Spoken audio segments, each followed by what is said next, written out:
আচ্ছা শুনুন, প্রথম কথা হচ্ছে যে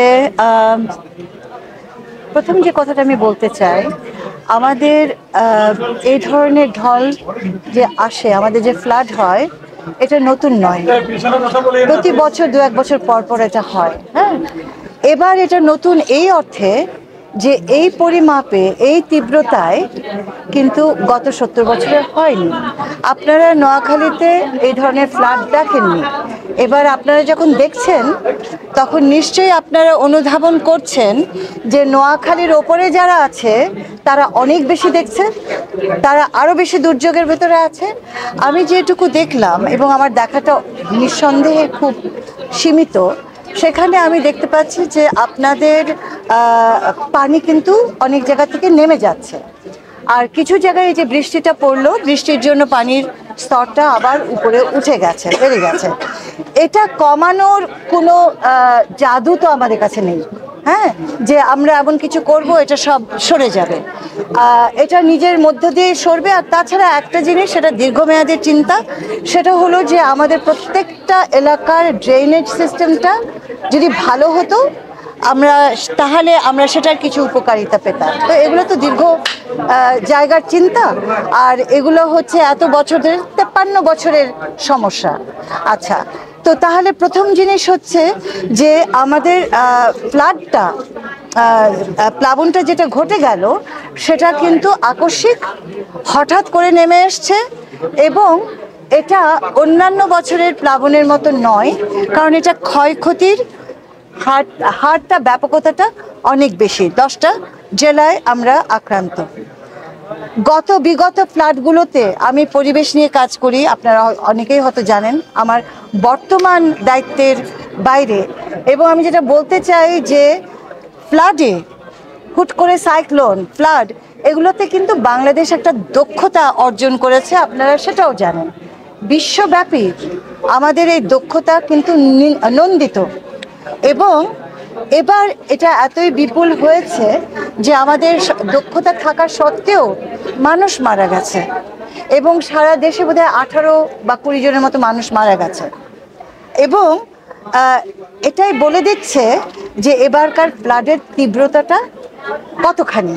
আচ্ছা, এখন আমরা আমাদের এই দক্ষতাটা দিয়ে যতটুকু আমরা সামাল দিই, সেই সামালটা আপনারা দেখতে পাচ্ছেন ব্যক্তি জায়গা থেকে যে জায়গাটায় পারছে সেটা করছে।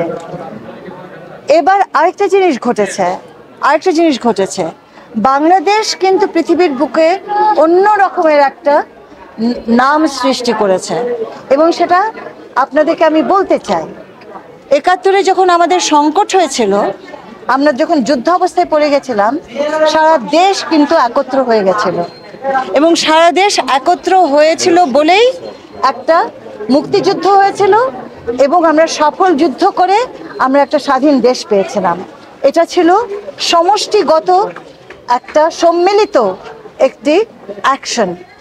আমাদের যখন কি বলে, হ্যাঁ, যখনই আমাদের জাতীয় সংকট হয় তখন কিন্তু আমরা একত্রিত হই। যখন আমরা একত্রিত হই আমরা কিন্তু মহাশক্তিতে পরিণত হই।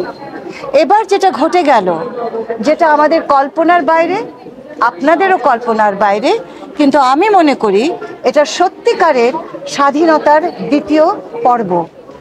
আমরা যে কাজটা, আমি 71 সালে আমাকেও একজন খুদে মুক্তিযোদ্ধা বলা হতো, যেহেতু আমি মুক্তিযোদ্ধাদের জন্য বিভিন্ন ক্যাম্পে গিয়ে গান করতাম। আমাদের একটা গোষ্ঠী ছিল,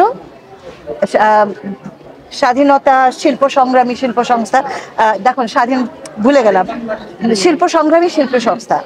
কথাটা সেটা না, কথাটা হচ্ছে আমাদের প্রজন্ম যে যুদ্ধটা করে যে দেশের স্বপ্ন দেখেছিল, সেই কাঙ্ক্ষিত দেশ আমরা পাইনি। আমরা সেটা অর্জন করতে পারিনি। কেন করতে পারিনি আজকে সেটার আলাপের বিষয় নয়, পারিনি। আমরা একটা গণতান্ত্রিক, উদার, সুন্দর একটা দেশ আমরা গড়তে পারিনি। এবং যে